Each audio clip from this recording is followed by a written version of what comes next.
Welcome, Risers. It's that time once again for the Agent Rise podcast. I'm your co-host, Neil Mathwig, and today I'm joined by TJ McGraw and two very special guests that I'm going to tell you a little bit about here in just a moment. But before we get into all of that, I want to invite you to join us for the Agent Rise Summit, April 28th to the 30th in downtown Fort Myers. This is going to be 3 days to help transform your business and get a clear plan that is congruent to you. You hear us talking about it all of the time. We need a clear plan that is congruent to you, and then one that you're going to stay consistent with. Now, what we do different at the Agent Rise Summit than what you've experienced at any other conference, or maybe there's some others that are doing it this way, but the ones that I've been to haven't done it this way. But what we're going to do different at this conference is, see, when you go to most conferences, your attention is up on the screen and up on the speakers, and you're there taking a whole bunch of notes, and you get all kinds of ideas,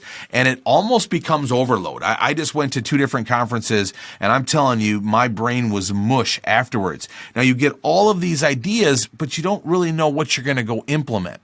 I want to change that for you. I want you to leave the Agent Rise Summit with a clear plan that is congruent to you, one that you're super excited about, that it makes sense, and I got this clear plan and it's congruent to me, and then with that, you're more likely to go home and be consistent with it because you've got the clear plan and now it feels right. And so a lot of those limiting beliefs that are standing in the way of you being consistent begin to go away. And so I want to set you up with that clear plan that's congruent to you, and I want you leaving Fort Myers just fired up to go home and do it. Guys, almost half of the people that came last year bought their ticket before they left. They're coming back again. They wanted next year's ticket before they even left. So please understand that this conference is different. It's all about developing the clear plan for you. It's not my plan, it's your plan. I'm going to help you develop it, but again, it's your plan. And I have an amazing lineup of speakers that are going to be joining me. I'm so excited to announce them. I'm like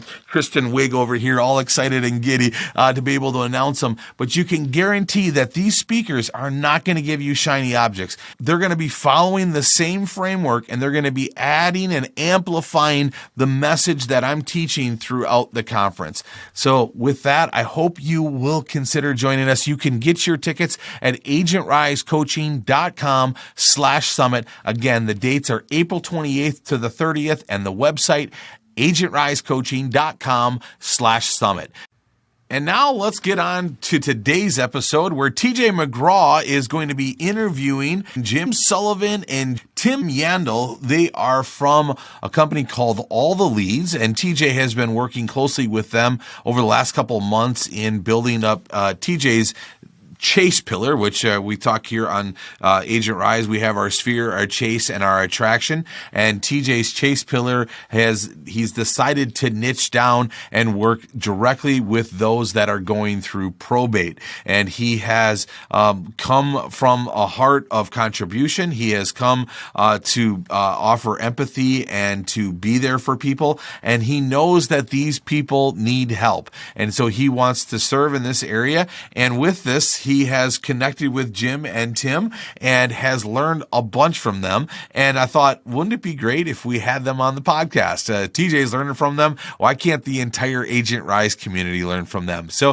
TJ reached out to them, and of course they agreed. And without further ado, here is TJ McGraw. Welcome back, everybody. A couple of weeks ago, I was on the podcast talking about probate leads with Neil and working probate. And I figured what better way to really dig into it than to bring on the folks where I get my leads from and who have many more years experience than I do working probate.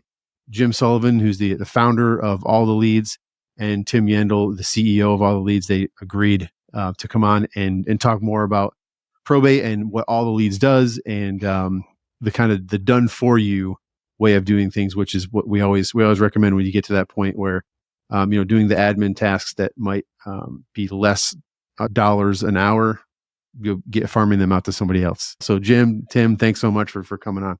Thank you. We're glad to have you. Glad to be here. Cool. I'm curious about the origin story of All the Leads, because you've been in real estate for a while. Were you working probate leads before that? Hard to give you the origin story without telling you my life story, but I'll try to do it in a way that doesn't bore I'll try to do it in 2 minutes or less so I don't bore your subscribers. But I actually grew up in South Florida. I got my real estate license the day I turned 21.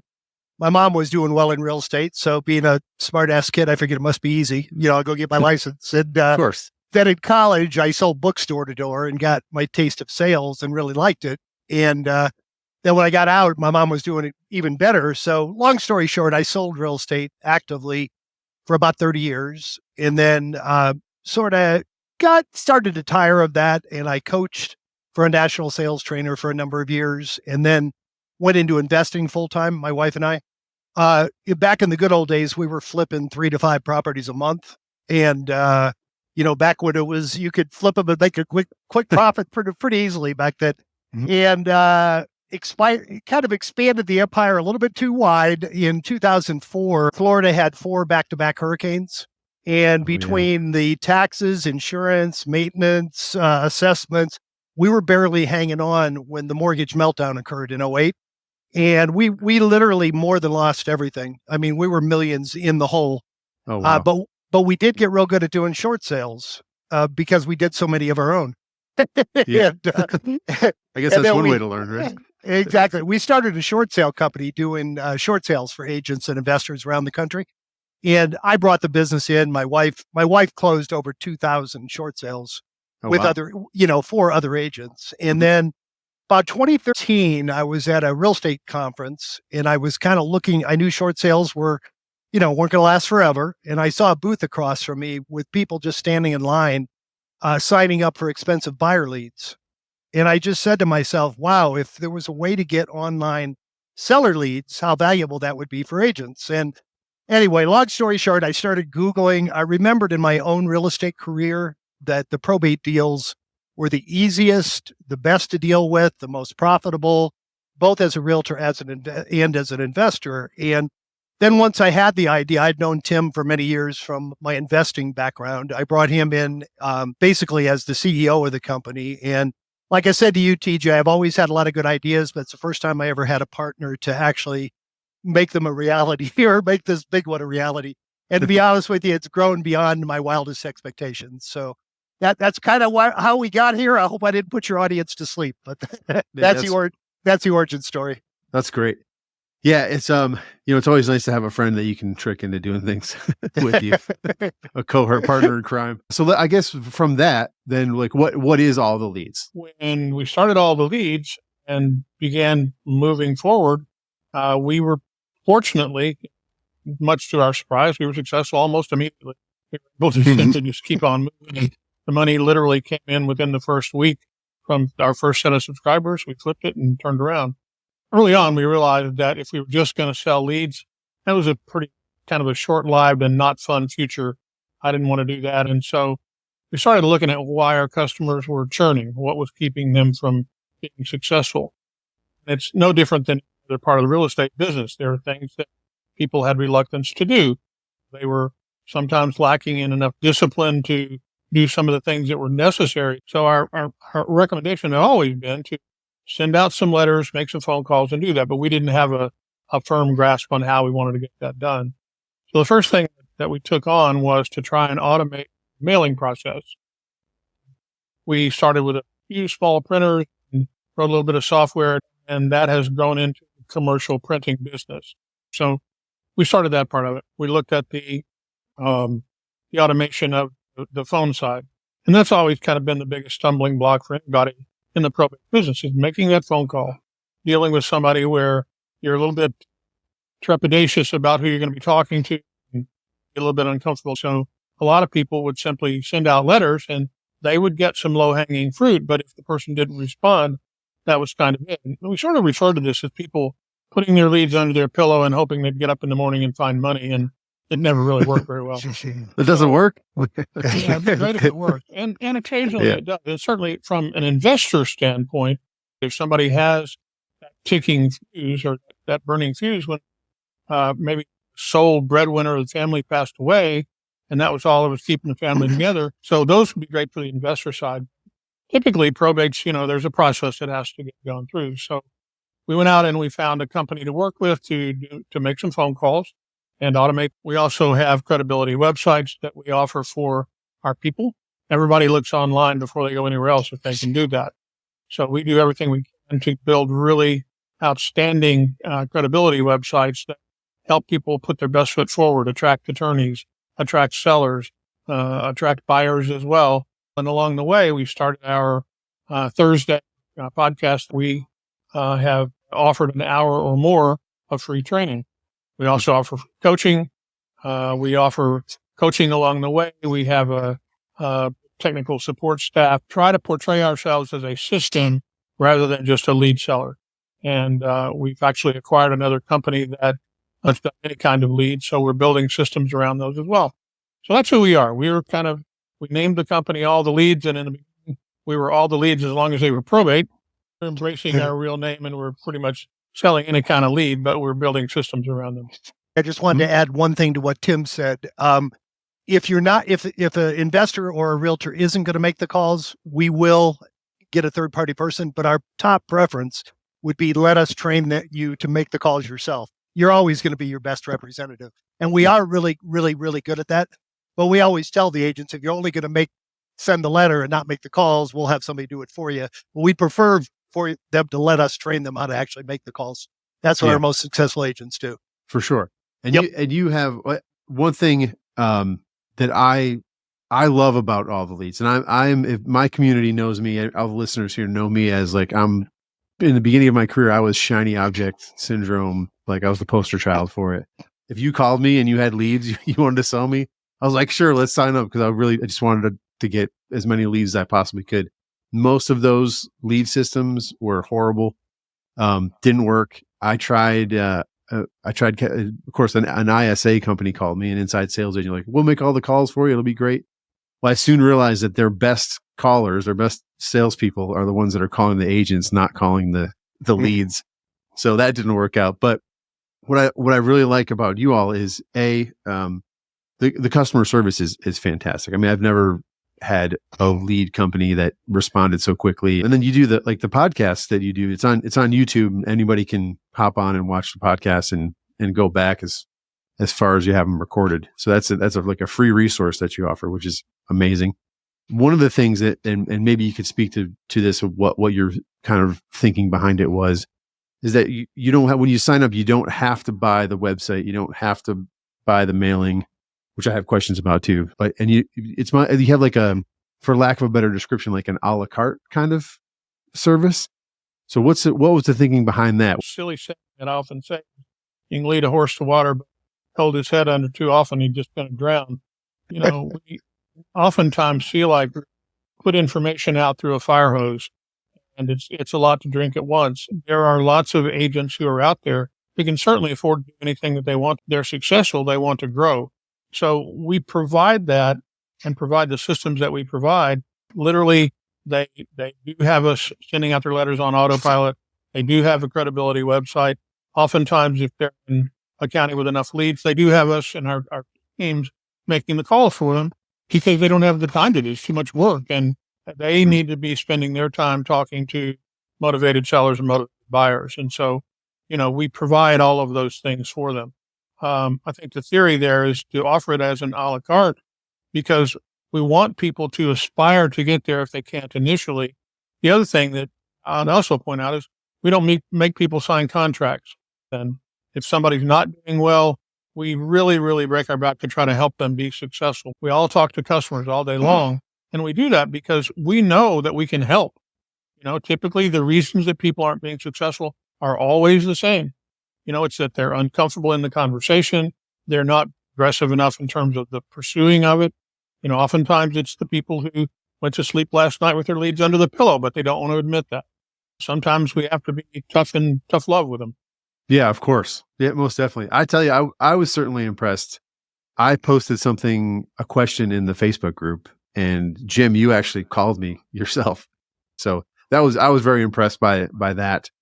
It shows that you both care deeply about the success of all the agents that trust you to give them, support and guidance and all that.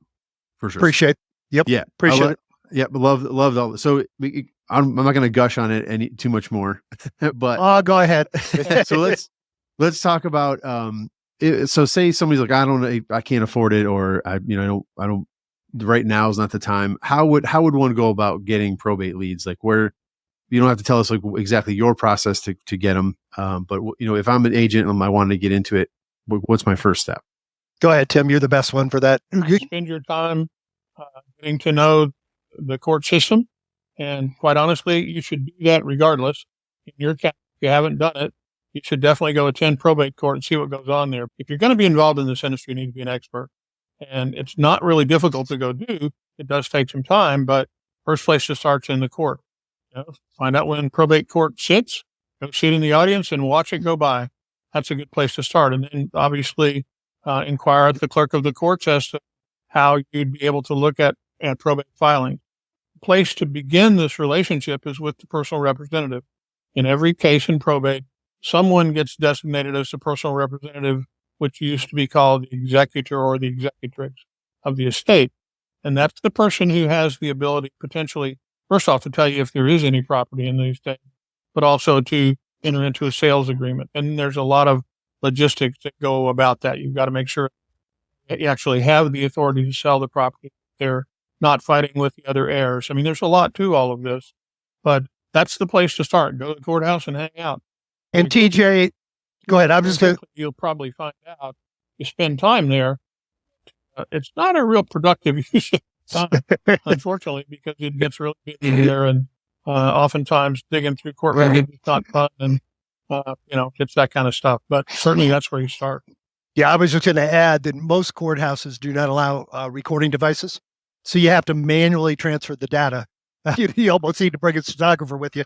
Then you got to go skip trace to find good phone numbers, which is something we are incredibly good at. We give multiple good phone numbers for every executor. And, unless you're just not doing any business, it's not the best use of your time. And even if you aren't, there's better uses of a realtor and investor's time. Yeah, for sure.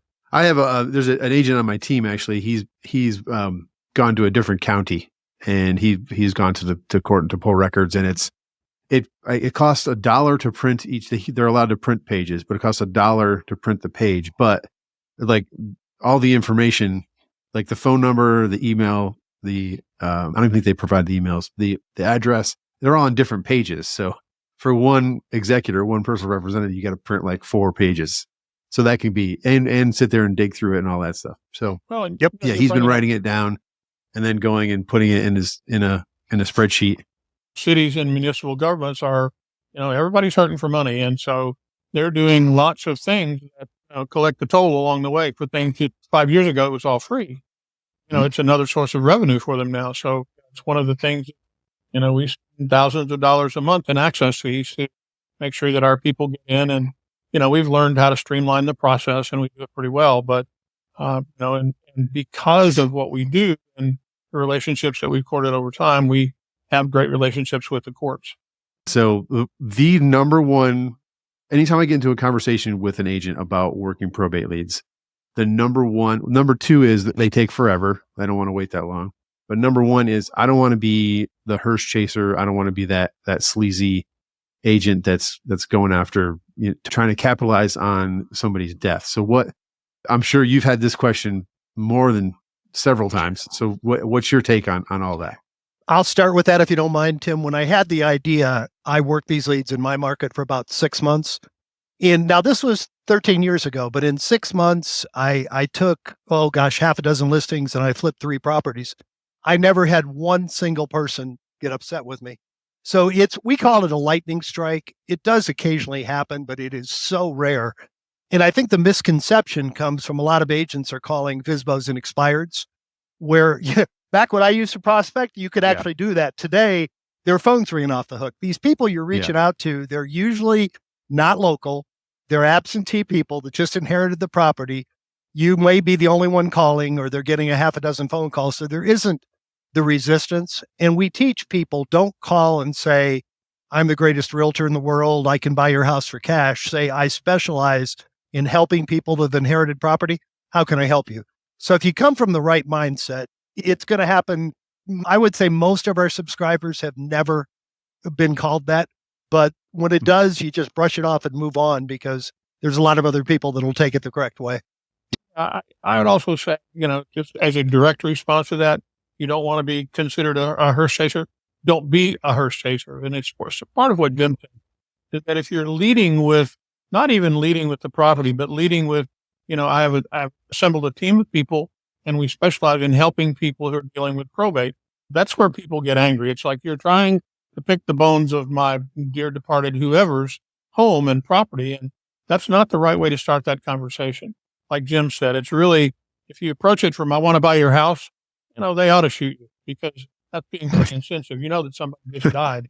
And that's not the place to start. And we really spend a lot of time trying to help people lead with value first. And that's kind of where we started with this, was we try to bring value, and the value to the person. You put yourself in that position. What do they need? What are they struggling with? And that's a great way to start the question and answer process is, hey, TJ, I see that you've been appointed the personal representative for John Smith. Are anything in particular that you're struggling with in regard to that process that I could maybe help you with? Yeah, that's key. I kind of hesitate like talking about this because, I like it that people think it's hard. Like they more room for me, since I'm working the lead to kind of stay out of my territory. But in all seriousness, though, it is, if you have the heart that you are just trying to help. And I'm glad you mentioned, even if they don't have real estate, you can help out your vendor partners by sending them leads. And it's just, once you develop this like ecosystem, it just starts to pay dividends over and over again. And you're truly doing it for the right reasons as well. And TJ, I can't tell you how many stories we've heard from people that they didn't have any real estate, but they ask another question or two and they found out the person, they're the executor of an estate. They just inherited a significant amount of money. They may want to sell their house and upgrade. They may want to buy an investment property. So just whether there's real estate in the probate or not, they still could be a good customer. Yeah, absolutely.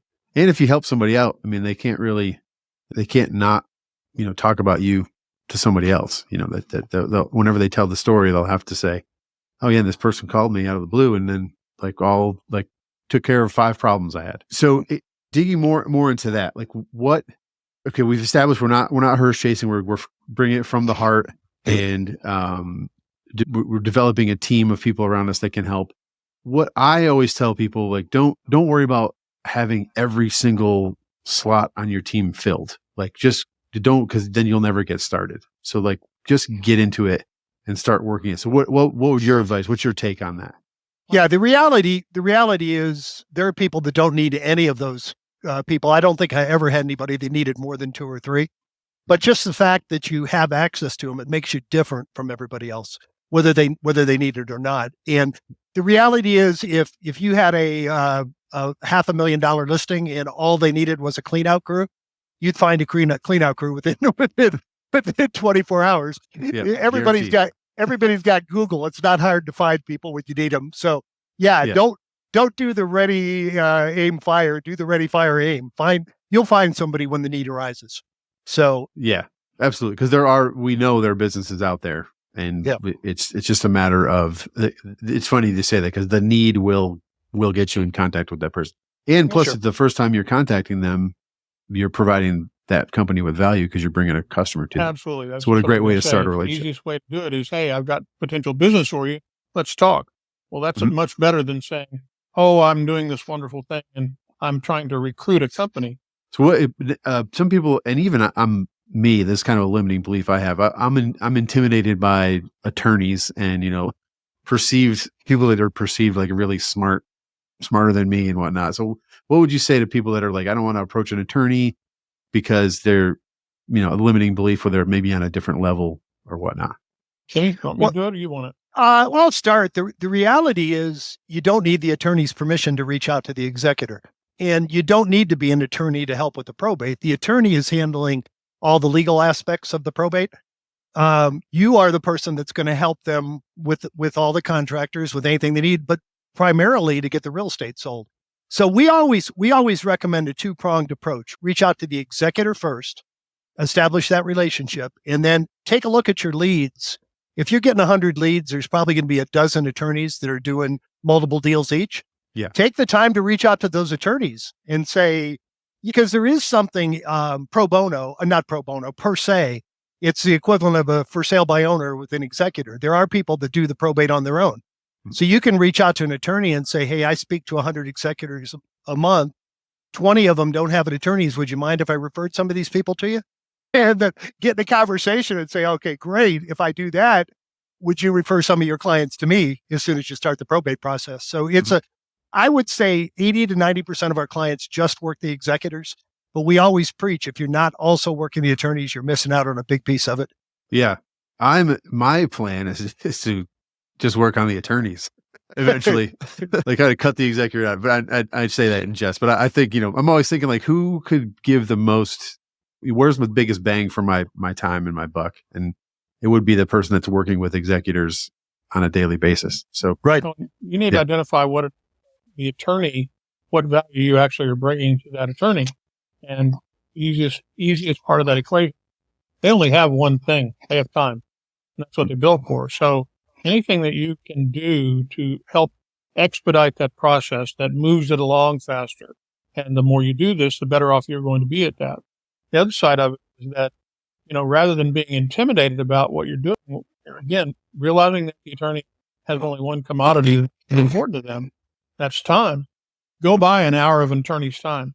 And that was one of the things when you asked about the court. Second thing I'd recommend is exactly that, which is to go, if you can't get it for free, and you can certainly try to do that. And what Jim said, that's, call them and try to get in it with leading with, I got a bunch of people to talk to. Can't make that happen. Go buy an hour of an attorney's time. They may even give you a discounted hour. If you sit down and tell them what you're doing, show them what you're doing, show them that you do have an understanding of the marketplace, talk to them about how many leads you get every month. You got a great opportunity to build it there, but they would be happy to talk to you as long as you're going to pay for it. And when you're paying for it, you got nothing to be intimidated about. You're buying. Obviously. I didn't think of that. That's brilliant. We got that from one of our subscribers one time. He said, I couldn't crack this attorney who does a dozen deals a month. And I finally scheduled an appointment. He said, in 30 years, nobody's ever paid to try to pitch me something. And it worked. Obviously, you don't do it with all of them, but you do it with the players. Yeah, and they'll tell you how to get by. They'll tell you what's going on in the courts. And that's probably the key aspect of the learning, is that the more you know about the process, the more you know about specific judges. In a lot of court systems in larger municipalities, there are 4 or 5 judges that sit probate.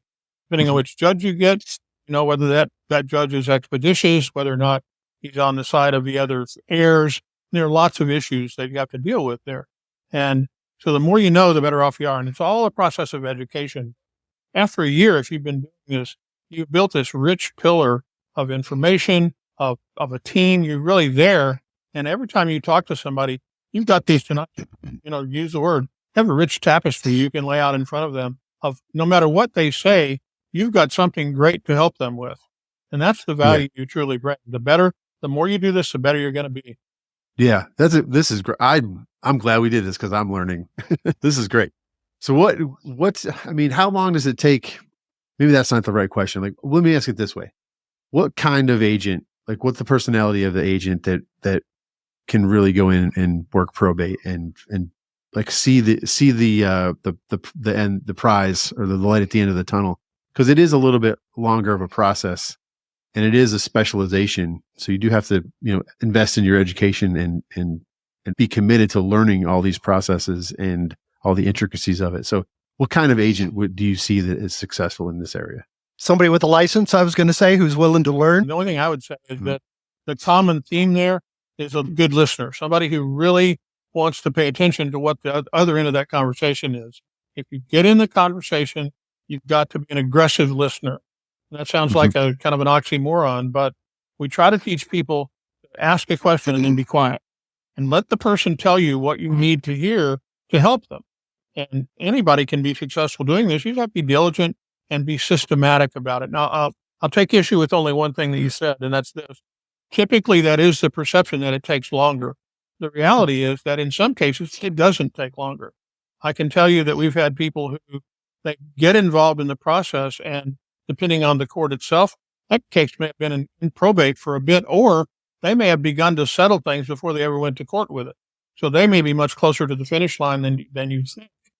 The ability to simply have a system and implement a system is probably the key element. having the patience and literally the discipline to make that happen. And that's what we're all about. We're trying to help them do that. And one thing I would add to that, that a misconception is that a probate takes a year and you can't sell the property till it's done. Almost every state in the country has a mechanism that if the probate was filed last week and you get an offer on the property, you just got to make a quick appearance in court, get the judge's okay, and you can go ahead and sell and close on the property. So, and there's I think there's only a couple states that don't allow that. And what's interesting, unfortunately, I think in California, they call it having full authority. A lot of the attorneys don't tell people that, it may be because they have more billable hours.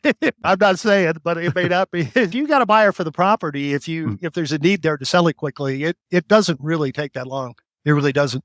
Yeah. I know I'm in Georgia, so it's in the county that I'm in, things happen pretty quickly. TJ, I would also add the flip side of that is also true. Even though they can act quickly, I've never seen leads season as well as probate leads do.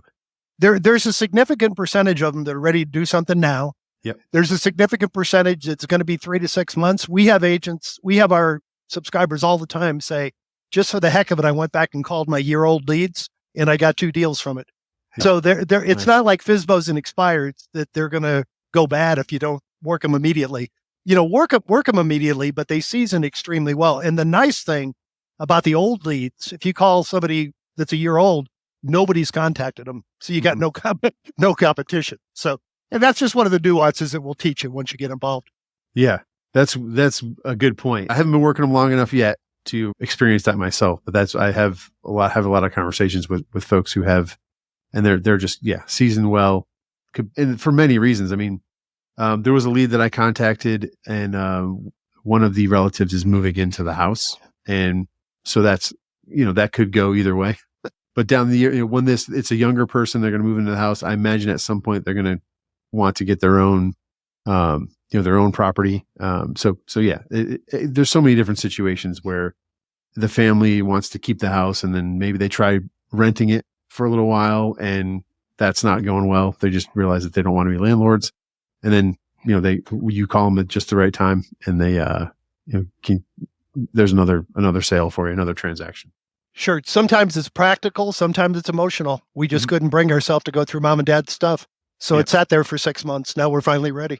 Yeah. It's funny you said that, because when we're teaching just regular listing appointments outside of probate, we call them listening appointments, because if you don't listen to because they're emotionally attached to this house that they may have raised their kids in and all this, there's, they lived there for a while. So most of the time they have this emotional attachment to it. So, and if you don't listen and you're just sitting there talking about you and spewing a verbal resume onto them, you're not making that connection or building that rapport. So listening is a common theme for sure. One more thing though, I definitely want to talk about what's coming up with all the leads, because you're kind of expanding into other areas besides probate and all that. Airline and a cruise company. Oh, no. Different company. I said we're expanding. We're trying to live up to our name and literally expand the types of leads that we offer in the next year. Is that as we add new products to our mix, we're not just adding a lead type. We're adding the same support and infrastructure and coaching expertise and literally experiential background for all of the things that we do. We don't just want to sell the leads, because we know that that's not a differentiator. Probate is by its very nature one of the most expensive types of leads that you can buy and sell because of the difficulty in acquiring the data. Divorce is probably second in line to that. And we are absolutely focusing on divorce, particularly divorce and only divorce in the areas where we can get it on filing, not on decree. By the time there's been a divorce decree, the lead is far less valuable. In normal divorce process, we get it on filing, that typically one of the spouses is probably going to be leaving the home and moving somewhere else. So you got all kinds of opportunities within that. And we try to build a structure around that. And I want to come back to that. But the one thing I kind of forgot to mention, and that is that the other one of the most important elements you can have in terms of dealing with probate is to understand the estate sale process. And the reason I say that is one of the biggest impediments to getting a house ready for sale in probate is getting the possessions of the person who died in the hands of the loved ones that, want certain portions of that. And the right approach to doing that is very expeditious and it done. Oftentimes, it's the reason a house will sit for a year because people can't bear to do that. And you need to kind of talk about it. It's kind of the elephant in the room. Are there still a lot of things from Uncle Joe that are in that house? And if the answer is yes, have you made any process in place to get that done? If not, let me suggest something to you. And then you just simply say, why don't you try to get the other heirs together, have a time that you all meet at the house, and each of you put in your hands the things that are important to you, Joe had, that you want to take with you. And then after that, let's bring a crew, and we'll help get this stuff ready to go. The things that you didn't want to take with you, get to an estate sale, get the house cleaned out, and get things going. And that'll move that process along. And that's a great way to help. So I didn't want to forget to say that because I think it's important. I just wanted to add to that real quick, because I have a very recent example of how valuable that is. But I met with an executor. The lead came from my attorney, actually, which was great. Met with them. They were the relief on their face, the family's face, especially the executor, was, I mean, you could feel it. You could feel the tension, falling away as I talked to them about these type of things. It was so overwhelming for them. One, no one lived in the area. All the children were there, like staying at the house to try to sift through stuff. They had been there for a couple of weeks, and it just without much progress. And then not that I was like a savior or a hero or anything like that, but like you definitely take burdens off the family's shoulders, and it's really rewarding. Like when you do that, and it's pretty cool. Like the trust that you get from the executor when you are just like, I have somebody who can take care of this. You're still in control of everything, but let me help you answer all these problems, like solve all these problems. It's huge. It's just very gratifying. I wanted to say that how appreciative these families and executors are, for sure. Well, that's you touched on the right thing. You're coming from your heart. If you've ever experienced, everybody unfortunately reach a certain age, experience death in your family, and it's traumatic and tragic, and somebody is dramatically affected by it in every case. So, those are things you have to deal with, and we appreciate that. And so anyway, back to your other question. If you're buying leads in a demographic basis, you're farming leads, you want a specific area that you want to cover of people with a unique, be most likely to sell. We have all kinds of programs for that. We just don't necessarily talk about them, but we provide other lead sources for our people all day long. And we have a team of people that do that, great relationships with other third-party vendors for some of what we call big data. And our view of that is we take that and augment it. Our real strength in how we augment the data, as Jim said, we're great at skip tracing, and we put every lead we have through 32 different steps to make mail deliverable, to make the phone calls answerable, to make sure we've got all the right information to make this work. So that's kind of what we're all about. We try to be as good as we can at our craft. And like we say, earn that business every month. Awesome. Did I hear correctly that you have a CRM? You're making a CRM? We do, and literally we're about 2 weeks away, I guess, from releasing our new version of it. We've waited for a long time to do it. And one of the things that we added to delayed it again we were actually ready to roll it out around Thanksgiving of last year. And I kind of put a stop to it and put my thumb on it and said, hang on a second, let's throw a dialer in there.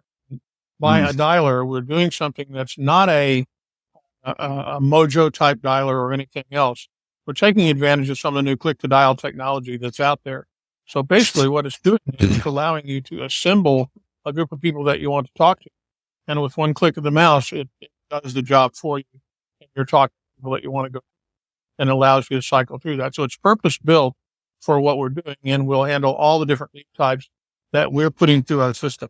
Yeah, that's cool. I'm excited to see that, because that's another question that agents say, what CRM should I use? And then of course the canned cliche answer is the one you're going to use. But it's really, it's great. I found that if I'll get a lead source from another referral company, and within their system, they have a tiny CRM. And then like you all have a bit of a CRM right now. I'm looking forward to a more robust system coming out. I can't wait for that. But it's tailored to specifically like probate leads and the leads that you're going to be providing. So like it's almost like you don't even really need to go out and spend hundreds of dollars a month on a big CRM, unless you have a big team or whatever. But you can work your leads in these little CRMs that you have. You just have to remember to kind of go in the CRM and work the leads for sure. So I like the specialization of it. Yeah, most people that get expensive CRMs don't really take advantage of all the sexy features that they have. I mean, basically a CRM is, where does this person live? What's their phone number? And is there some property information that I can access about whatever property is associated with that person? Outside of that, the rest of it is often window dressing, and it's the automation part of it that we've really sort of focused on the marketing side with ours. It is purpose built, but it's very simplistic. We don't, it's sort of an Apple approach. We try to get rid of anything that we don't really think you're going to use, and we've not had anybody complain about it. Hey, Tim, one thing I was going to add to that I don't think we did mention, the nice thing about our CRM, old and especially the new one, is you can go, we've got a couple dozen mailing templates. You can order your mailing and manage it from the CRM. And if you have 100 leads and you're sending out 100 letters automatically in month one, by month two, you've probably disqualified half of them. So you exclude them from the CRM, and by the time you get down to 3 or 4, you're not wasting money sending letters out to people you've already disqualified. So it's a really easy management system to use the CRM to also manage the leads and your mailings. That's a good point. Yeah, it does. And you can even do the what Property Plus is it? Where you can individual lead, you can dig in to see if what real estate is connected with it. We're getting down into the details. And I want people to reach out to y'all, so I don't want to tell them all the details of how awesome all the leads is. Whoever's listening out there, I would definitely, if you're interested in probate and now divorce leads and any other kind of a seller, mainly seller leads, right? You're not doing any buyer leads. So I would reach out, right? You'd love to have a discovery conversation with anybody interested. So 100%. And I will leave a link in the show notes for sure. I have one more question that I want to ask. Is there anything that I didn't ask you that I should have asked you? I think you did a great job, actually. And I think the one compliment I would pay to you is typically we don't get the opportunity to sort of express our philosophy on a call like this. And I think it's important for you people to understand kind of the type of people that we are.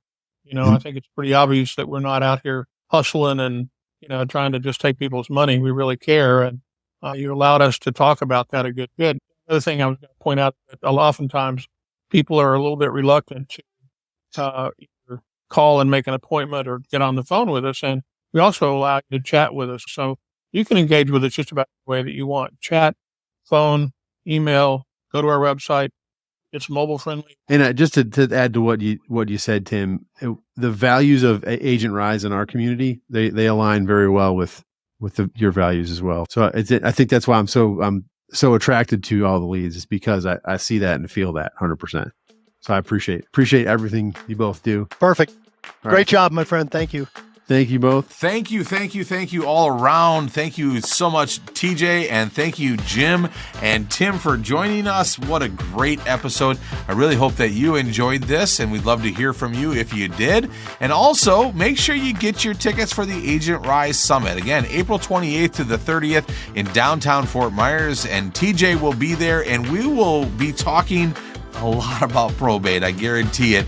So make sure you join us. If this episode interested you, I guarantee you're going to love the Agent Rise Summit. Again, April 28th to the 30th, downtown Fort Myers. You can get all the details and your tickets at agentrisecoaching.com/summit. Thanks so much for listening to the Agent Rise podcast. And like always, remember to be the reason somebody smiles today.